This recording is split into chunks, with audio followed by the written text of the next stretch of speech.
Olá, bem-vindos a mais um vídeo aqui no Rede Poderosa. Estou num lugar um pouquinho diferente hoje também. Se vocês ouvirem barulho de água de fundo, provavelmente é a chuva que está caindo lá fora. Tá um pé d'água aqui e eu estou tentando gravar esse vídeo já pela terceira vez. Vamos ver se a Enel me abençoa. Eu queria mostrar para vocês hoje alguns livros que eu comprei desde o começo do ano. Vou dizer talvez final do ano passado, 2025, começo desse ano. E coisas que eu andei aproveitando, promoções que eu aproveitei de livros novos, e a maioria aqui vai ser livros de sebo. Então o que acontece? Eu já comentei aqui mais de uma vez sobre o Cebolar, que é um sebo com o qual eu tenho, né, eu sou muito próxima deles, eu compro lá há mais de ano, e todo mês eles fazem o garimpo, mais de um garimpo, inclusive, a Laís acho que faz 3, 4 garimpos por mês, e tem alguns autores que ela já sabe que são autores que eu gosto muito, são autores que eu estou sempre procurando. Então, muitas vezes, ela encontra algumas coisas e já me manda na hora. Fala, olha o que eu achei, ou tá aqui o garimpo, dá uma olhada se alguma coisa te interessa. Ela tem um processo bem legal de que você pode mandar para ela um formulário com os nomes, né, de autores que você está procurando para ela ficar de olho. Enfim, eu acho que é um processo muito legal, eu me dou muito bem com o sistema que eles criaram. Então, normalmente, todo mês eu pego ali alguns livros deles, alguns meses mais, alguns meses menos, mas eu estou sempre pegando algum livro com eles, aproveitando alguma oportunidade, porque sebo também é muito de oportunidade, né, do livro aparecer na hora certa. E eu também fiquei de olho nesse começo de ano em algumas promoções. Eu acho que todos os novos que eu peguei da Amazon, mas eu sempre fico de olho no final do ano com a Feira da USP, eu fico muito de olho nas lojas, nas próprias editoras, que às vezes elas têm também preços muito bons. Enfim, sempre olhando a questão da oportunidade, porque a gente sabe que os livros estão cada vez mais caros, então nem sempre é viável a gente comprar todos os lançamentos. Aliás, eu diria que nesse momento não é nada viável comprar todos os lançamentos, mas eu sempre estou de olho para ver as oportunidades. Esse vídeo vai ser um pouco longo. Eu não vou falar muito dos livros que eu não li ainda. Na verdade, eu li 3 livros só de tudo que eu já comprei. É muito raro, importante dizer isso, é muito raro eu comprar um livro para ler na hora. A menos que eu já tenha algum projeto em mente e eu não tenha o livro que eu quero ler, eu compro para ler. Mas normalmente esses livros, né, que eu compro de oportunidade, são livros que eu quero ter e que eu quero ler, mas não necessariamente precisa ser agora. Eu não tenho problema nenhum. Eu acho que eu já falei aqui isso também mais de uma vez. Eu sei que muita gente fica muito angustiado de ter uma estante cheia de livros não lidos. Para mim é o contrário. Eu sempre quero ter mais livros não lidos do que livros lidos. Eu sempre quero ter livros que eu possa uma diversidade grande de livros que eu possa buscar quando eu não souber o que ler. Então, para mim, faz sentido. Mas, obviamente, considerando que é o seu dinheiro, o seu espaço, o seu tempo, cada um tem que montar aí a sua biblioteca conforme lhe apetece, tá? Eu vou começar falando dos livros novos e também dos que eu já li. Então, vamos lá. Eu estava com uma ideia de um projeto, de um vídeo, que eu ainda acho que vai acontecer, tá? Só não sei se vai acontecer com esses livros específicos, principalmente esse aqui. Eu queria fazer um vídeo com livros de true crime, assim, livros de autores muito conhecidos que se inspiraram em crimes reais, ou para escrever uma ficção, ou para falar sobre esse crime real, uma coisa meio Truman Capote, né? Mas nessa toada, enquanto eu estava pensando nisso, eu achei um crime bárbaro da Ieda Magri, esse aqui saiu pela Autêntica, a Ieda é uma autora brasileira, e aí nesse livro aqui, ele é curtinho, eu já li, ela se inspira num crime real que aconteceu com uma certa proximidade da família dela, para talvez para tentar uma análise à la Truman Capote. Eu acho que ela cita aqui também a Selva Amada, a gente já falou do livro da Selva Amada aqui, o Garotas Mortas, que também a Selva segue essa mesma linha, né? Ela pega 3 assassinatos não resolvidos na Argentina, numa cidade da Argentina, e ela vai até lá, e ela vai investigar e tudo mais, e a gente tem um programa dedicado a esse livro. E eu entendi o que a Ieda tentou fazer. A questão é que eu acho que quando você se coloca nessa posição, e aí você cita diversos autores, porque ela não cita só a Selva Amada, tá? Ela cita muita gente. Eu acho que você tem que aí ter caneta para entregar. E eu acho que faltou isso aqui, tá? Faltou entrega. Eu fiquei sem entender o que ela tentou fazer com esse. É um assassinato de uma menina, acho que ela tinha 13 anos na época, e essa menina morre na cidade onde os pais da Ieda, a mãe vivia, na verdade. E aí, então assim, ele não é muito próximo dela, ele não era nem muito próximo da mãe dela, esse assassinato, né, a situação toda, ele só era aqui na mesma cidade, e a menina morre no terreno que a família dividia, que a família dela dividia com a família da vítima.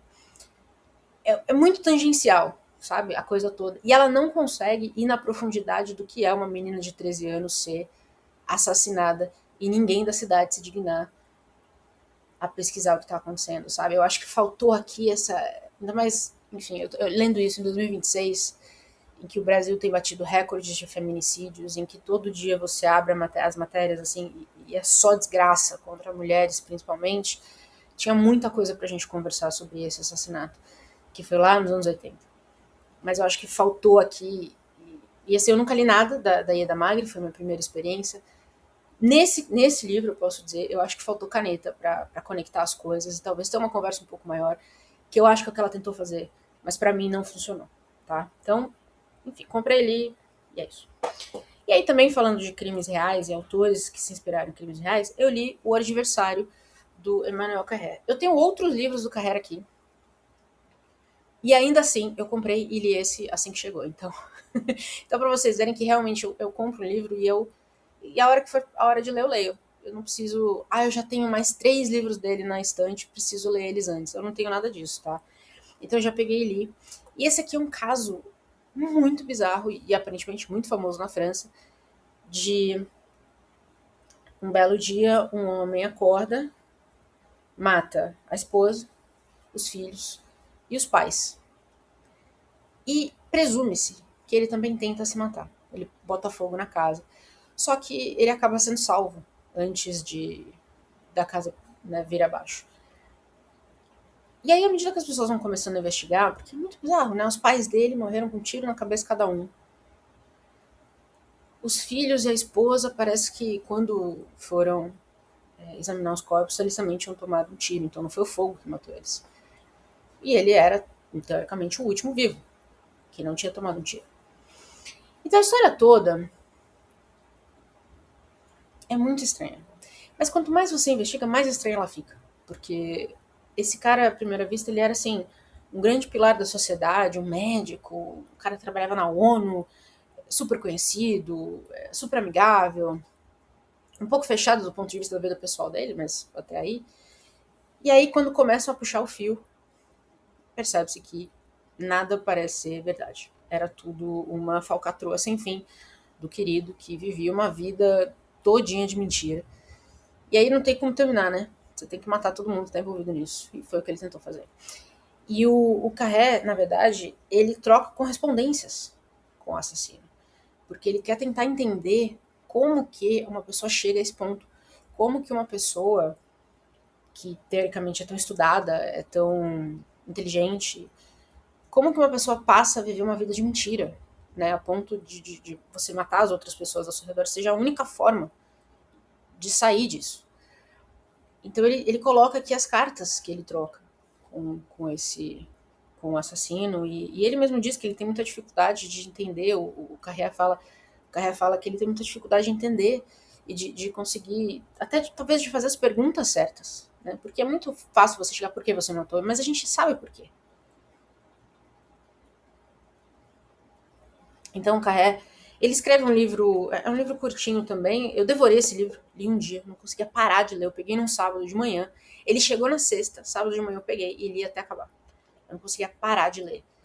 Esse aqui é um que eu colocaria no meu vídeo de livros de crimes reais, porque eu acho que esse aqui sim, ele tem uma conversa que, na verdade, eu acho que o que a Ieda tentou fazer e não conseguiu é porque muitas vezes a gente acha que a gente tem que ter respostas para as perguntas. Mas eu não acho que é isso necessariamente, sabe? Eu acho que muitas vezes você ter a conversa já começa a elucidar algumas coisas. Porque, de fato, talvez nem a própria pessoa saiba por que ela faz o que ela faz. Né? É meio que uma conclusão natural de uma cabeça completamente maluca. Então, às vezes, você ter conversas sobre um assunto também é importante. E não ter respostas conclusivas completamente. Então, O Adversário, muito bom. E eu comprei e li também A Greve dos Mendigos, de Aminata Soul Fall. A Aminata é senegalesa e eu tava procurando alguma coisa um pouco diferente para ler. E esse aqui também eu vi, acho que é um lançamento recente, aliás, acho que é um lançamento desse ano, 2025, saiu no final do ano passado. E eu não conhecia nada dessa autora, eu acho que eu nunca li nada sobre o Senegal. E esse livro me chamou a atenção porque ele fala de uma coisa muito interessante que é essa limpeza.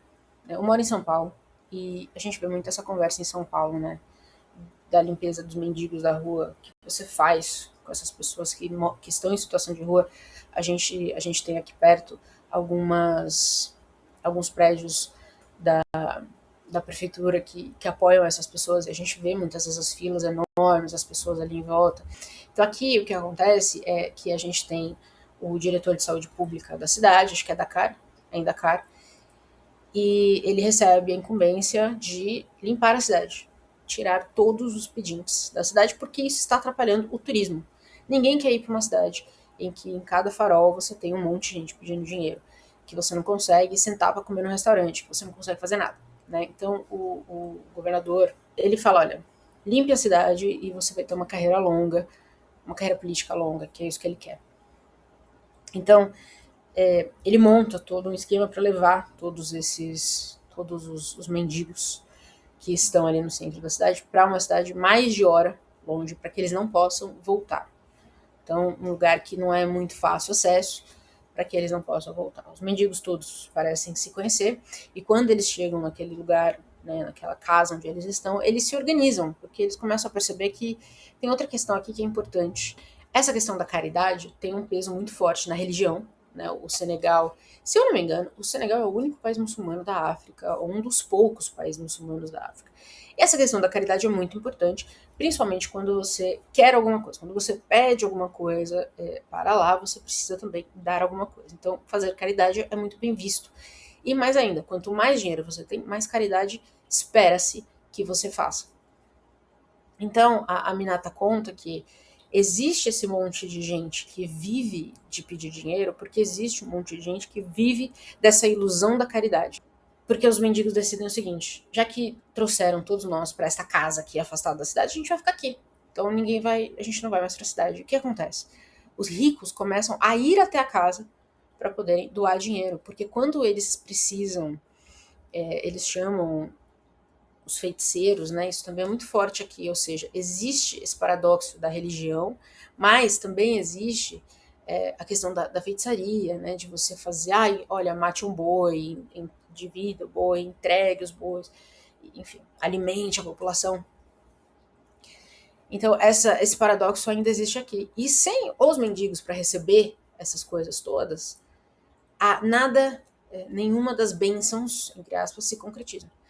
Então, a elite começa a ficar muito nervosa, porque eles não conseguem cumprir o que eles devem cumprir para as feitiçarias acontecerem, para os pedidos deles se realizarem, e os mendigos decidem que eles não vão mais fazer porra nenhuma também, não vão aparecer na cidade, não vão pedir dinheiro, vocês que vêm até aqui. E os caras vão. É muito doido. É um livro curtinho, é uma sátira, é bem escrito, é divertido. Eu esperava um pouco mais, mas assim, dentro do que se propôs, acho que tá entregue. Gostei de ler, uma leiturinha boa, nada mais. E aí eu vou falar dos outros livros novos que eu comprei, mas que eu ainda não li e não sei quando vou ler. Não são nesse momento livros específicos para projetos que eu tenho, mas eu sempre crio projetos do nada, então pode ser que daqui 5 meses eu tenha lido todos. Enfim. Eu peguei A Parede, da Marlene Haushofer. Esse livro, não vou negar, eu peguei pura e simplesmente porque a Juliana Gervason falou super bem dele. Eu gosto muito da Ju, eu acompanho ela há muitos, muitos anos. A Ju estava no Booktube, eu acho, há uns 10 anos, quando era tudo mato. E ela sempre foi uma das minhas pessoas preferidas na internet, então eu acho que ela tem um muito bom gosto. E normalmente, quando eu pego alguma coisa que ela recomenda, dá muito certo. Então, peguei A Parede. Deixa eu ver se eu pego uma aqui. Ó. Ao acordar sozinha no chalé de caça, onde estava hospedada nos Alpes austríacos, a narradora deste romance descobre-se cercada por uma barreira invisível e intransponível. Do outro lado, o mundo parece petrificado, suspenso em um misterioso estado de destruição imóvel e silenciosa. Sem acesso à civilização, ela precisa aprender a sobreviver em completa solidão, acompanhada apenas por um cachorro chamado Lince, uma vaca que batiza de Bela e uma gata. Porra, não tá ruim não, né? Não tá ruim não morar no meio do nada. Se for igual aqui, ó, no meio do nada, só mato. Com um cachorrinho, uma vaca e um gatinho. Porra, me soa incrível. Não vou negar. Mas é isso. A parede. Eu peguei a Austerlist do Sebald. Esse livro aqui é muito famoso. Na verdade, ele tá na lista do New York Times. Era um dos poucos que faltavam para eu ter todos os livros da lista. E aí eu tô pegando os livros ou em e-book ou físicos. Esse aqui eu peguei físico. Eu não sei se tem e-book dele. Mas esse aqui eu peguei da loja da Companhia das Letras no Mercado Livre. Vira e mexe, eles têm algumas promoções ali. Eu não sabia que eles tinham uma loja no Mercado Livre, e aí um belo dia eu tava fuçando e cheguei lá e falei, ué. Mas peguei. Então, esse aqui é mais um que eu quero ler pra lista do New York Times, que eu já comentei aqui, acho que eu já fiz 2 ou 3 vídeos sobre essa lista. É um projetinho a longo prazo, tem outros livros que eu também vou colocando, né, de meu interesse na lista e tudo mais, enfim. O professor Jacques Austerlitz explora a estação ferroviária de Liverpool Street, coletando material para pesquisas, quando é subitamente tomado por uma visão retrospectiva que talvez o ajude a explicar não tanto a arquitetura da era capitalista, seu campo de estudos, mas sim o sentimento incômodo de ter sempre vivido uma vida alheia. A partir daí, suas andanças pelas ilhas britânicas e pelo continente europeu, sua mania fotográfica e sua memória minuciosa ganham ímpeto bem mais que acadêmico, ao mesmo tempo que o esforço de resgatar da negação e do silêncio os muitos fios da própria biografia convertem Austerlitz numa cifra ambulante da história europeia moderna, da batalha napoleônica que lhe dá nome, às catástrofes do século XX. Eu quero ler. Esse aqui também é alto na lista, tá? Eu acho que na lista do New York Times ele tá no top 10, assim, se eu não me engano. Vamos ler. Esse aqui eu peguei porque ele foi lançado recentemente. Eu acho que eu peguei, assim, se não no lançamento, muito perto do lançamento, que é Missa Negra, né? Aqui. Meu Deus. Eu fiquei chocada com isso aqui, porque é o seguinte. Um dos mais importantes pensadores da atualidade, John Gray investiga em Missa Negra a perversão da política pela religião, mostrando que essa subversão é o tema-chave da história recente. Em uma alusão ao ritual sacrílego, da qual a missa cristã é rezada de trás para frente, ele sustenta que o sistema político preserva o que é de mais arcaico e tenebroso nas tradições religiosas. Eu li ano passado A Fé e o Fuzil, do Bruno Paes Manso, e eu achei absolutamente incrível a forma como ele investiga o papel, principalmente dos neopentecostais, na política brasileira, né? E historicamente, como isso foi se firmando desde a década de 90, quando eles começaram a ganhar força como religião, até hoje, a gente tem efetivamente uma bancada da Bíblia, né? E o quanto isso é, de fato, terrível para a política. São coisas que não deveriam se misturar. Então, quando eu vi esse livro aqui, eu já fiquei muito curiosa. A gente está em ano de eleição, acho que é importante ter essa conversa sempre, né? Do papel da religião na sociedade e o papel da religião na política, que deveria ser nulo, mas nada é nulo, né? Porque de fato tudo é político. Então, eu fiquei muito curiosa com Missa Negra. Então, talvez eu leia antes das eleições. É um assunto que me interessa muito, nesses anos, assim, principalmente. É isso. Outro que eu peguei também um lançamento muito recente da Amarcord, uma editora pequena, 2026, saiu no começo desse ano, que é a trilogia mexicana do Yuri Herrera. Esse aqui tem Trabalhos do Reino, Sinais que Precederão o Fim do Mundo e a Transmigração dos Corpos. Uma fronteira demarca não apenas limites geográficos, mas também imaginários, destinos e formas de vida. Em sua trilogia mexicana, o aclamado escritor Yuri Herrera retrata um país dominado pela violência e pelo tráfico de drogas que está separado física e simbolicamente de um território onde a prosperidade é uma promessa constante. Com habilidade singular, Herrera articula visões nesses dois mundos a partir de personagens marcantes que nos conduzem a 3 histórias. O Yuri é um autor que eu já tinha ouvido falar dele em algum momento. Acho que é o primeiro livro dele lançado aqui no Brasil, então eu já fiquei muito curiosa por causa disso. É um autor contemporâneo mexicano, ele fala muito de questões, né, aqui fala de tráfico de drogas e tudo mais, mas eu acho que esse terceiro livro, ele vai falar, a transmigração dos corpos evoca a atmosfera de insegurança durante a pandemia de H1N1 de 2009, que afetou fortemente o México. Então ele não fala só de tráfico de drogas, ele fala do México contemporâneo, como um todo. Então, a literatura latina é uma literatura que sempre me interessa bastante. Então, eu estou sempre de olho nos novos lançamentos, do que, né, principalmente autores que ainda não tinham sido lançados aqui no Brasil. Então, o Yuri Herrera está na lista. Falando em autores que eu estava de olho e que ainda não tinham sido lançados no Brasil, esse aqui não é latino, ele na verdade irlandês, é o Paul Lynch com A Canção do Profeta. Esse aqui saiu pela DBA. Esse aqui venceu o Booker Prize em 2023. E eu tava de olho nessa história aqui, porque eu ouvi muita gente da gringa falar que era muito, muito bom. Inclusive, muita gente, quando leu, já apostou nele como vencedor do Booker. O Booker é um dos prêmios que eu acompanho.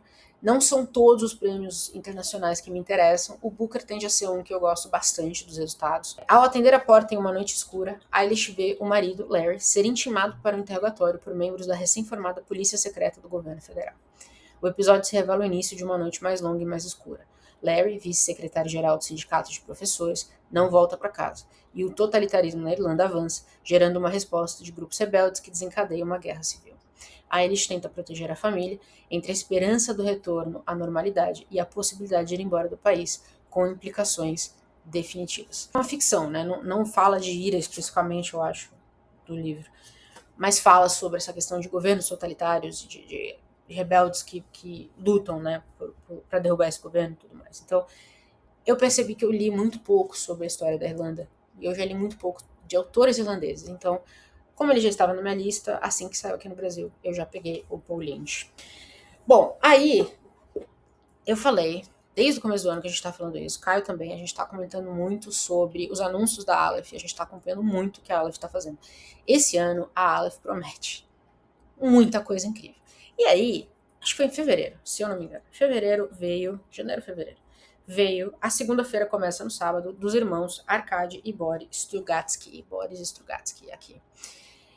Eles são dois autores de ficção científica da União Soviética. E aí, prestem atenção. O jovem programador Sasha, natural de Leningrado, parte de carro rumo ao norte da Rússia para visitar alguns amigos na longínqua Soloviets. No caminho, à beira da estrada, encontra dois sujeitos peculiares e acaba lhe dando uma carona até essa cidade que não é exatamente o que parece. Por obra do acaso ou do destino, o que começa como um gesto de camaradagem termina em uma inusitada oferta de emprego no misterioso Instituto de Pesquisa Científica em Magia e Bruxaria, um lugar onde mágica, ciência e o funcionalismo público se encontram para investigar a felicidade humana e o sentido da vida. Neste clássico da literatura soviética, os irmãos Strugatsky mais uma vez demonstram sua genialidade ao mesclar o fantástico, a ficção científica e até mesmo o surrealismo em uma trama que não renuncia ao bom humor e à estranheza para satirizar a corrida científica de seu tempo. Eu li isso aqui, e isso aqui foi o suficiente para me fazer botar no carrinho. Eu fiquei encantada, né? Eu tenho falado, também comentei algumas vezes aqui, que eu quero ler mais ficção científica esse ano. Não é um gênero que eu naturalmente busco para ler, mas esse ano, por algum motivo, talvez por ser ano de eleição, né? Eu tô me sentindo meio que em necessidade de ficar nas órbitas, assim, de sair um pouco do dia a dia. Então acho que ficção científica tem sido uma boa resposta para isso. Eu já lancei aqui o vídeo de 3 autoras que eu descobri esse ano em ficção científica. Não pretendo parar por aí, tá? Deve vir mais. Não só de autoras, mas de autores no geral. E esse aqui é um que me interessa muito ler em breve. Então, talvez seja um desses casos de livros que eu comprei esse ano e que eu leia no mesmo ano que eu compro. Como eu disse, raro, mas acontece. Então, esse aqui. E a Aleph pode mandar mais, tá? Pode publicar tudo. Falando em União Soviética, eu peguei também esse aqui venceu o National Book Award. Eu acho que foi em 2024. Tô muito louca? Talvez. Mas eu peguei o Central Europa, do William T. Vollmann. Livros de guerra. Pra mim, basicamente, é só dizer que é um livro de guerra que já entra na minha lista. Mas esse aqui diz o seguinte: lembra Guerra e Paz não apenas pelo escopo, mas por enxergar a história como uma força determinante. Aspira ao potencial mais alto da literatura. Então, assim, eu acho que tá prometendo muito. É um livro de ficção, importante dizer, e é o seguinte: neste romance de ambições maximalistas, o cultuado William T. Vollmann canaliza suas principais obsessões, a violência, a ambiguidade moral e os cantos obscuros da história, em narrativas que jogam holofote em pessoas reais e fictícias vivendo sob o jugo de regimes totalitários. a Alemanha nazista e a União Soviética stalinista. Eu e o Caio estamos há meses, e quando eu falo meses, eu acho que, bom, eu pelo menos, eu não sei se o Caio já terminou, talvez ele tenha terminado quando esse vídeo sair. Eu não terminei ainda. Em julho do ano passado, a gente começou a ler As Benevolentes. As Benevolentes, eu já comentei com vocês, foi um livro que eu cheguei a ler 100 páginas, não consegui continuar, parei de ler. Isso faz anos. E aí, ano passado, em julho, a gente pegou o livro, a gente dividiu em partes, e aí a gente lia e comentava, enfim. Eu tenho até uns reacts das partes que eu gravei, que eu não sei se a gente vai usar. E aí, nesse momento, eu já li mais da metade de As Benevolentes. E tá muito difícil ler a segunda metade. Muito difícil. Eu não consigo. Assim, é um livro que... É um livro pesado, mas é um livro que eu não consigo ler. Assim, não é um livro que flui muito. E não é um livro que você pega pra ler numa tarde e lê um monte, assim. Não é um livro tão fácil. Então, eu tô há meses lendo As Benevolentes. Esse aqui me parece o mesmo nível de ambição de As Benevolentes, apesar de não ser contado do ponto de vista, né, de um nazista especificamente, até onde eu sei. Mas, assim, é que falou livro de guerra, entra na minha lista automaticamente. Falou de livro de guerra ambicioso. E, por fim, esse aqui foi lançado no ano passado, e desde que ele foi lançado ele tá na minha lista. Porque, primeiro, é um livro de um autor croata, e eu não li muita coisa da Croácia, mas esse aqui é um clássico, o título me chamou muita atenção, que é O Museu da Rendição Incondicional do Dubravka Ogresic. Desculpa quem fala croata ou que sabe falar o nome desse autor. Mas o título por si só já me chamou a atenção. Essa aqui é uma edição da Carambaia, tem lançado coisas muito, muito interessantes. Então eu já fiquei com as minhas anteninhas levantadas, e aí quando teve uma promoçãozinha ali, já peguei. Em 1961, morreu Holland, a morsa do zoológico de Berlim. Em seu estômago foi encontrado uma série de objetos: um isqueiro cor-de-rosa, 4 palitos de sorvete, um broche em formato de poodle. O Museu da Rendição Incondicional inicia-se com a descrição desse curioso inventário como forma de apresentar o próprio livro, uma coleção de fragmentos, lembranças, anedotas e episódios dispersos que aos poucos estabelecem relações entre si. Uma mãe que vive em Zagreb mantém um diário e pensa na filha, que está em Berlim. Esta, por sua vez, imagina a fuga da mãe da Bulgária para a Iugoslávia meio século antes. Há também o relato de um encontro amoroso em Lisboa, entremeado a receitas, cartas, ensaios sobre arte e literatura. Alternando entre o cômico, melancólico e mordaz, esta é uma das obras mais singulares sobre memória, deslocamento e exílio na literatura europeia contemporânea.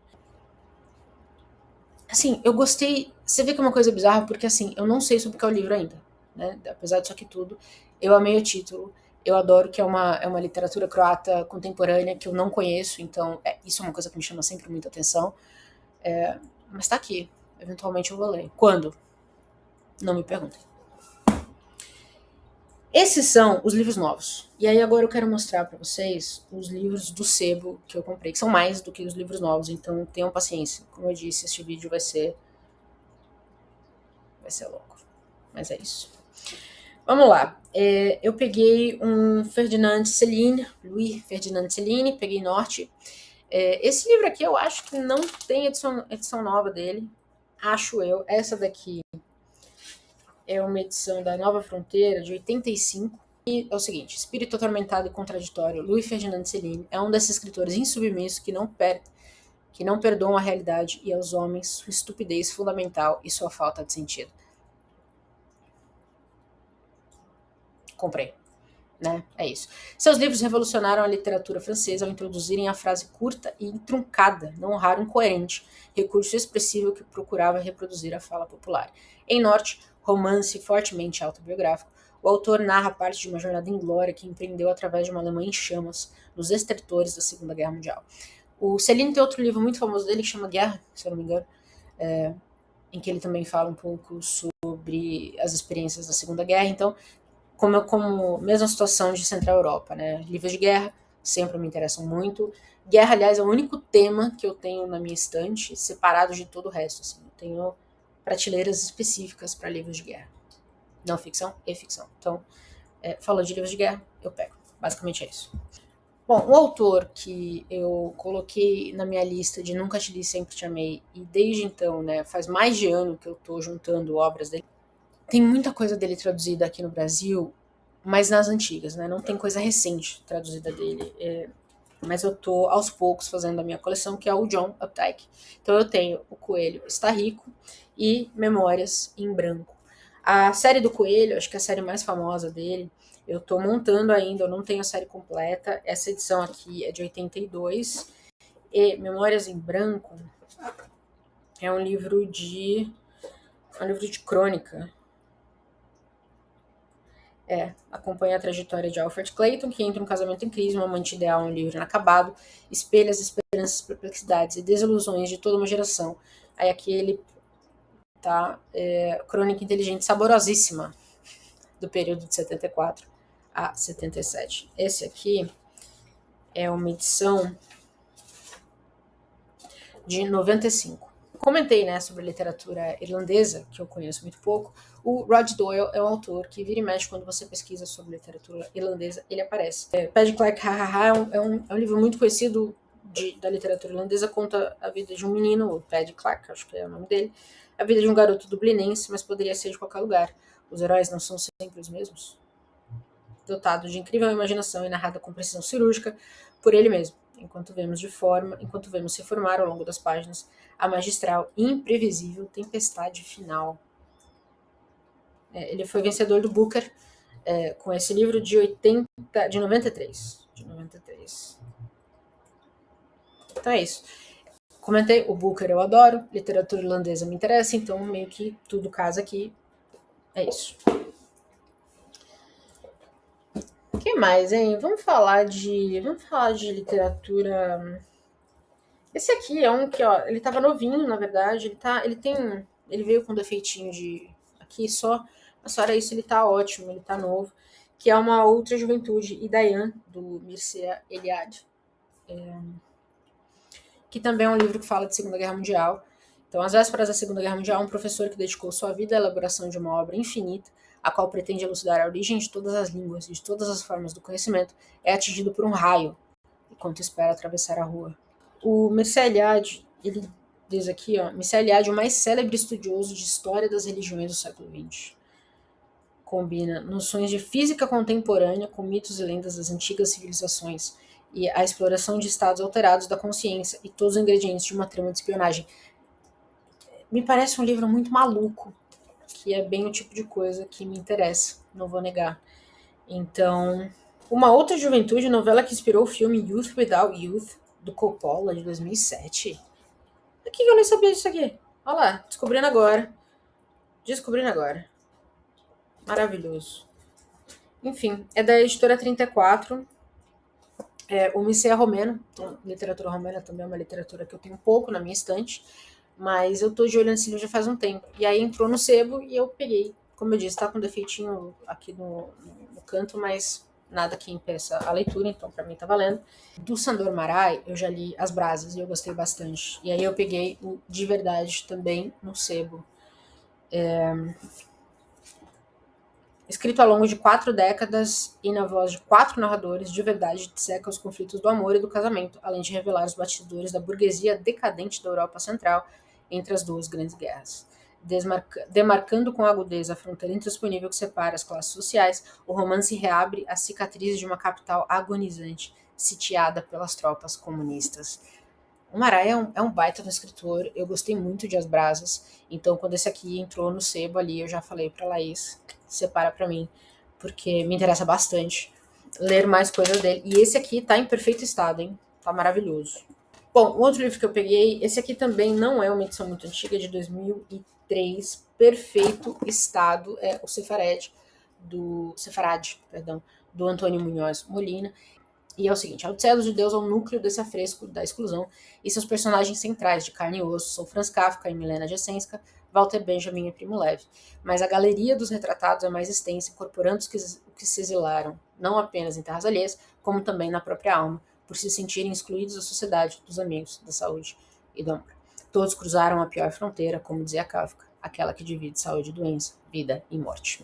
Sefarad já tá na minha lista já faz um tempo também. Esse aqui também tá em perfeito estado, assim que entrou no sebo eu já separei para mim.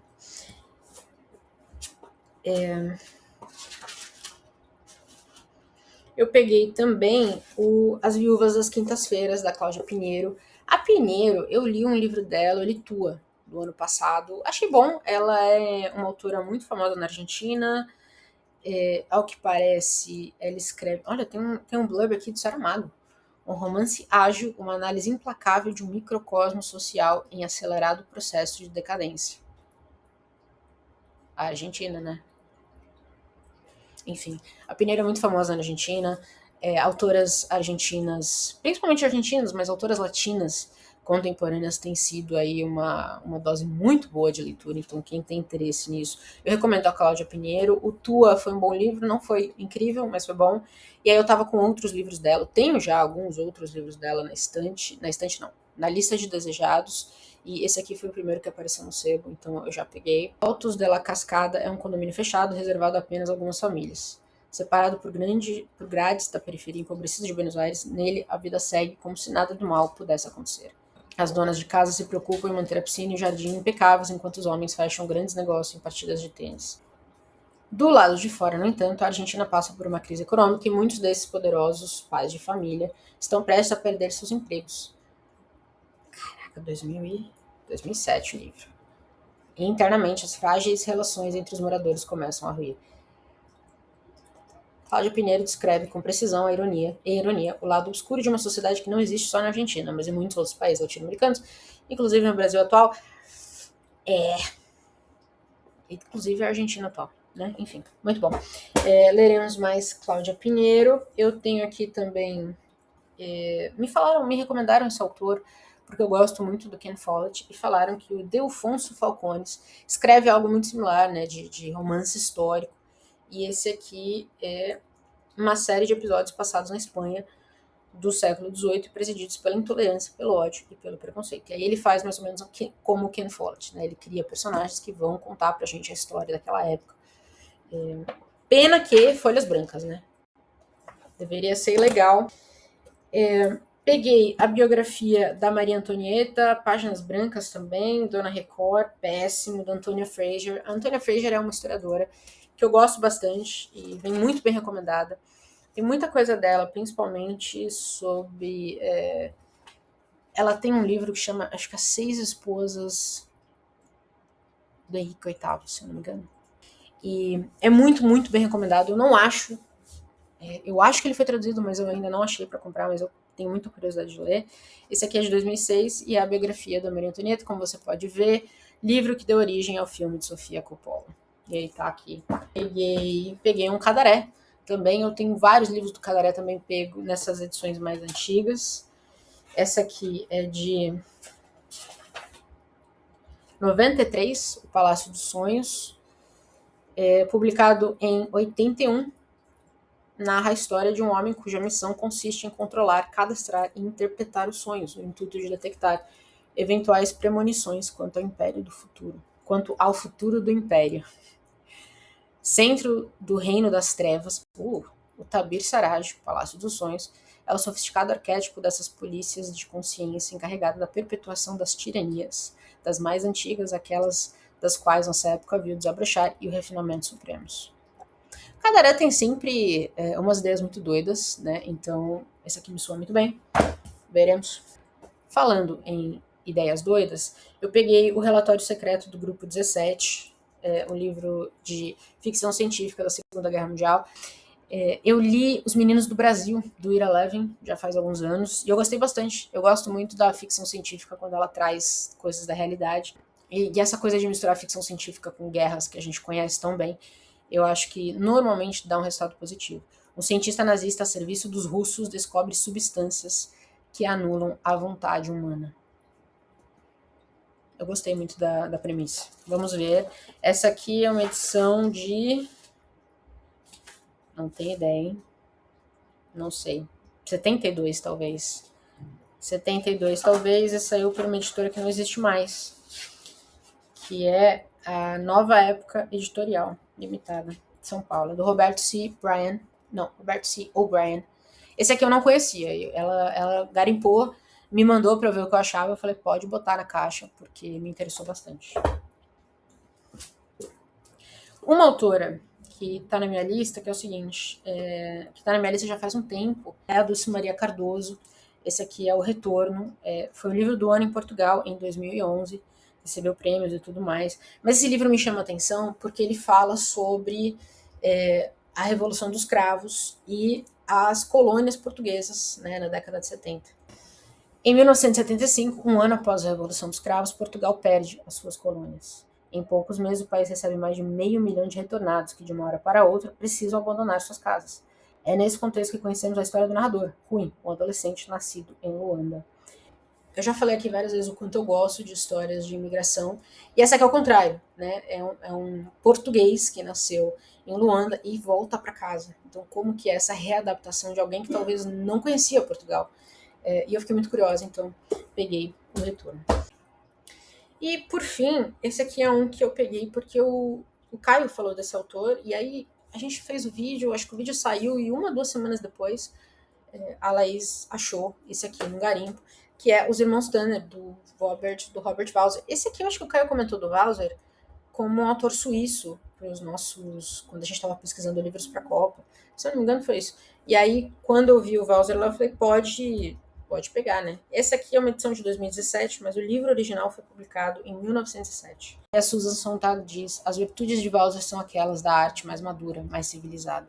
É um escritor verdadeiramente magnífico e pungente.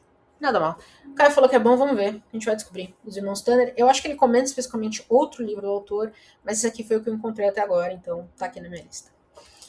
E é isso. Esses foram os livrinhos que chegaram aqui na minha estante no começo desse ano. De tempos em tempos eu faço um vídeo desse pra vocês, pra gente atualizar o que eu peguei de lançamentos, o que tá vindo aí de bom. E talvez de projetinhos futuros, talvez dê uma dica já pra vocês de algumas coisas que estão vendo por aí. E é isso, espero que vocês tenham gostado. Me contem se vocês já leram alguns desses livros que eu comentei, se algum desses chamou a atenção de vocês, se vale algum projetinho específico para algumas dessas leituras. E a gente se vê no próximo vídeo.